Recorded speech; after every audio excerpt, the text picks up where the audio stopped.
Ya, terima kasih masih bersama kami di Indonesia Bicara. Pemirsa, kita tahu bahwa ada beberapa kajian WHO baru-baru ini yang menyebutkan bahwa anak muda sangat beresiko terkena COVID, walaupun sebelumnya dianulir bahwa kaum muda mungkin agak kebal seperti itu. Dan data yang menarik adalah 1 dari 3 orang berusia 18 hingga 25 tahun ternyata beresiko terkena infeksi virus corona dengan gejala yang parah.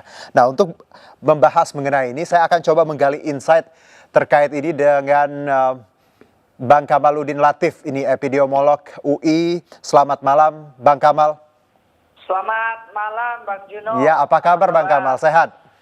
Alhamdulillah baik. Bang Juno gimana, sehat? Alhamdulillah Bang Kamal tetap Ya. sehat dan tetap aktif ya Bang ya.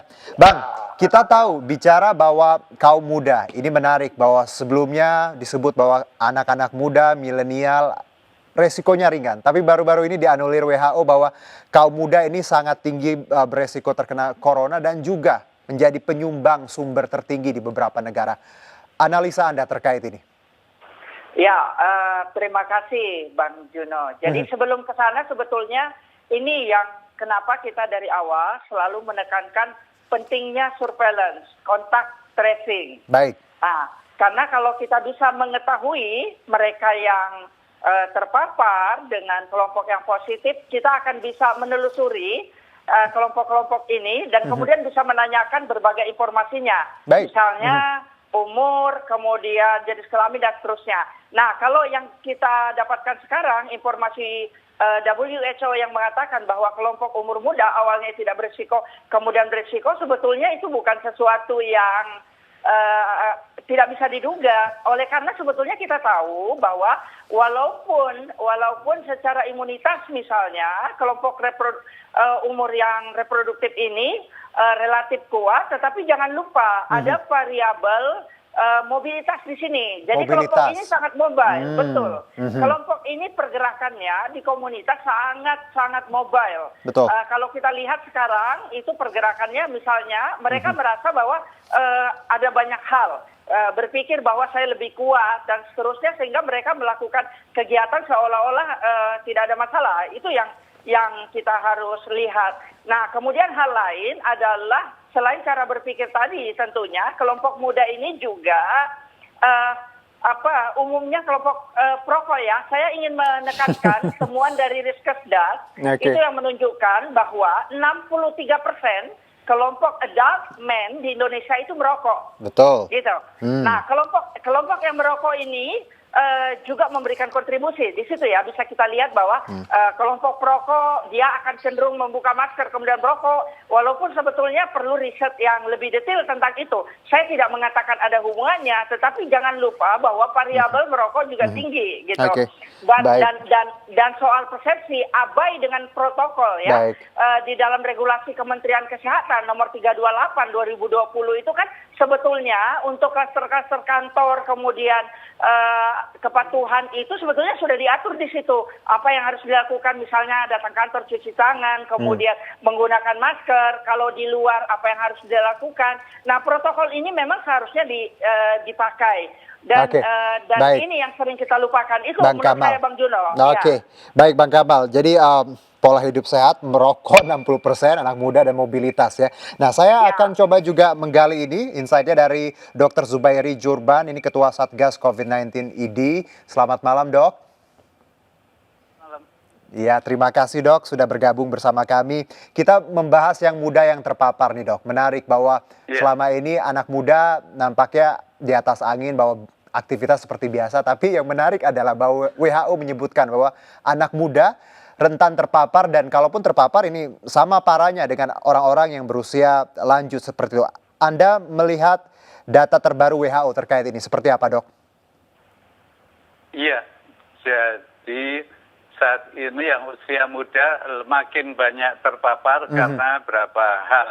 Paling sedikit ada 3 penyebabnya. Penyebab pertama adalah tesnya makin masif, itu yang pertama. Yang kedua, banyak yang menolak untuk social distancing. Betul.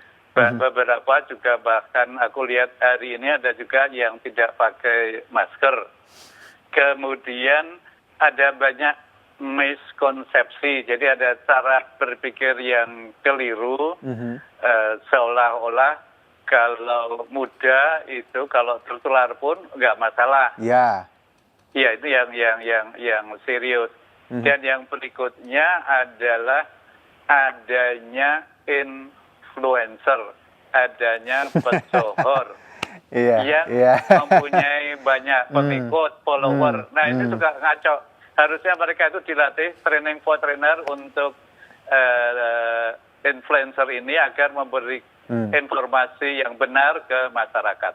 Iya, saya setuju bahwa ini nih yang jadi sorotan juga, bagaimana harusnya influencer yang katanya ya labelnya influencer, anak muda punya tadi pengikut banyak, harusnya bisa menyebarkan informasi yang baik yang tentunya mendukung pemerintah, bukan sebaliknya. Nah Dok, kalau bicara anak muda, tetap ini Dok, dengan resiko yang tadi Anda menyebutkan bahwa memang tidak serta-merta menutup mereka untuk terkena COVID. Lalu walaupun kita tahu Dok, kalau angka sendiri, angka kematian untuk kaum muda memang sangat rendah dibandingkan kaum lansia yang tertular COVID. Lalu Anda melihat bahwa apakah ini jadi jaminan juga bahwa anak muda tadi kan argumen-argumen di luar sana menyebutkan bahwa anak muda tuh gampang sembuh lah istilahnya seperti itu. Berarti ini bisa dimentahkan ya Dok bahwa siapapun punya resiko yang sama dan bila tertular tidak hanya merugikan diri tapi juga komunitas ataupun keluarga seperti itu. Iya, dulu kan orang soalnya data awal dulu hanya pada beberapa ribu orang. Oke. Sekarang Amerika sudah 5 juta ya hari ini ya. Nah di Amerika ini baru saja datanya saya baru terima. Itu dari yang kenaikan yang amat banyak itu terutama di daerah Amerika yang selatan sama barat. Jadi di Florida, Texas, North Carolina, South Carolina, Arizona, dan California. Jelas sekali di sana yang usia 20 sampai 39 tahun itu meningkat banyak.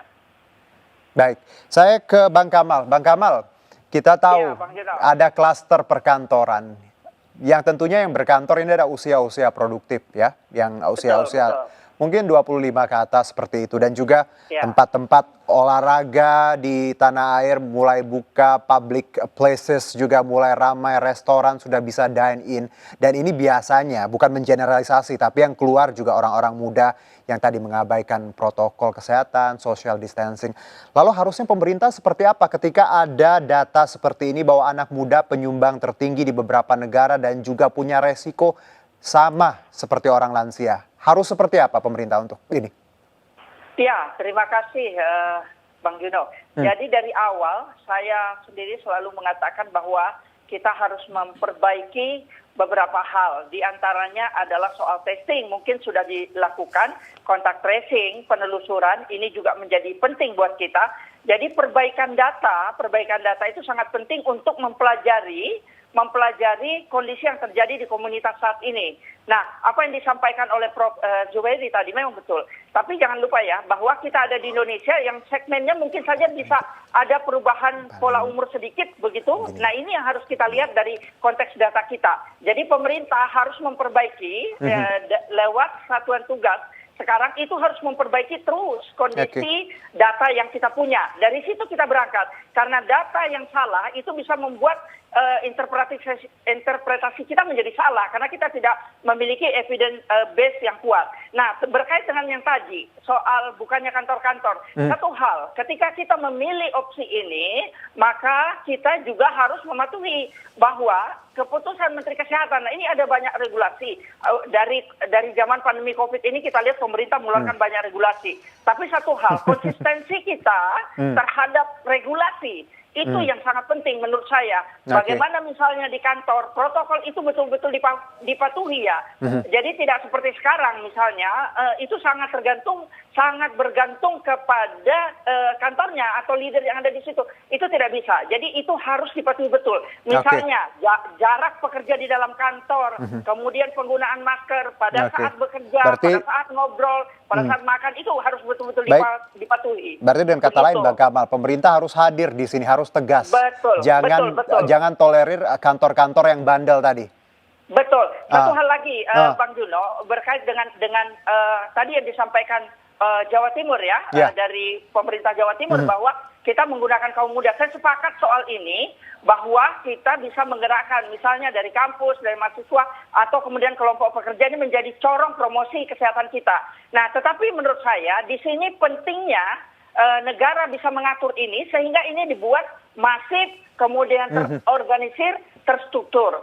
Oke. Kita punya 1,6 juta RT.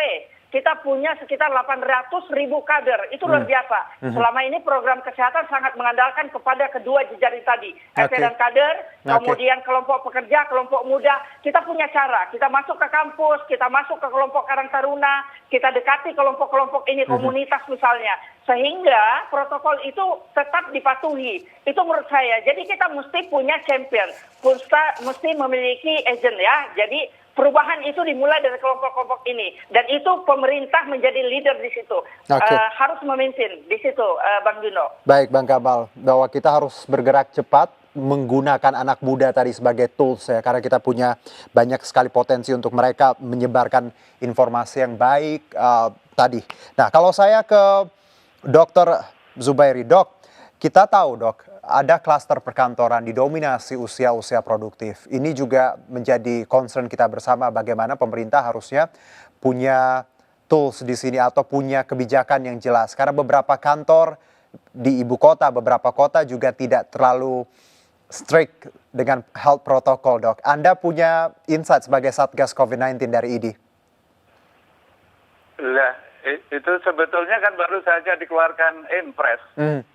Jadi bagaimana law enforcement-nya dari Inpres tadi, jadi yang melanggar ya harus didenda atau pokoknya sesuai dengan yang di Inpres itu sudah sampai rinci, termasuk perkantoran, termasuk restoran, termasuk semuanya ada di sana aturannya dan dendanya. Oke, lalu jadi, kalau kita bicara klaster-klaster baru, perkantoran dan juga klaster yang melibatkan anak muda, Anda melihat apakah ini bahwa beberapa kebijakan selama ini dan juga masa yang disebut adalah PSBB transisi ini adalah buru-buru, Dok, karena banyak sekali yang menyayangkan bahwa sebenarnya harus semuanya belum bisa untuk new normal ataupun apalah sebutannya. Anda melihat seperti itu? Mengenai new normal, sebetulnya kalau kita istilahnya total football sih masih lumayan, artinya semuanya harus dikerjakan, tidak hanya pertama Inpresnya tadi dikerjakan dengan baik dan benar dan tegas tanpa kecuali ya, tanpa kecuali ini penting. Yang kedua itu tes masifnya ditingkatkan lagi. Baik. Kalau bisa untuk seluruh Indonesia ya 100.000 per hari. Kemudian rumah sakit, ya ini sekarang ada masalah nih kita di yang saya tahu persis di Jakarta cukup banyak rumah sakit sekarang mulai penuh lagi. Jadi itu menunjukkan hal yang buruk, yang mengkhawatirkan untuk ke depannya. Apalagi kalau kita lihat bahwa infection rate-nya juga makin naik. Cukup tinggi, ya. Cukup tinggi. Jadi sekarang kita bukan pada fase penurunan, melandai, namun sebaliknya fase kenaikan. Jadi saya amat khawatir bisa sebulan lagi kita 200.000 lebih. Baik, Dok. Tentunya harapan. harapan. Satu lagi mengenai yang anak muda tadi. Ya, silakan. Anak muda itu tidak hanya makin tinggi, tetapi juga bisa menjadi serius. Kita kan tahu anak muda di Indonesia yang perokok banyak sekali. Ya. Yang kena TBC banyak. Untuk diketahui di seluruh dunia ini kita nomor 3 seluruh dunia. Jadi artinya muda TBC banyak. Kalau udah TBC, udah merokok kena COVID-19 gawat dan bisa harus masuk ICU dan meninggal. Jadi memang kita harus memberitahu anak muda kita. Anak-anak muda tadi, campaign ini harus diteruskan. Baik, Dokter dan juga Bang Kamal, kita jeda dulu. Nanti kita masih punya satu segmen lagi di Indonesia Bicara. Kita akan coba gali lagi lebih dalam lagi terkait yang muda yang terpapar. Tetap bersama kami.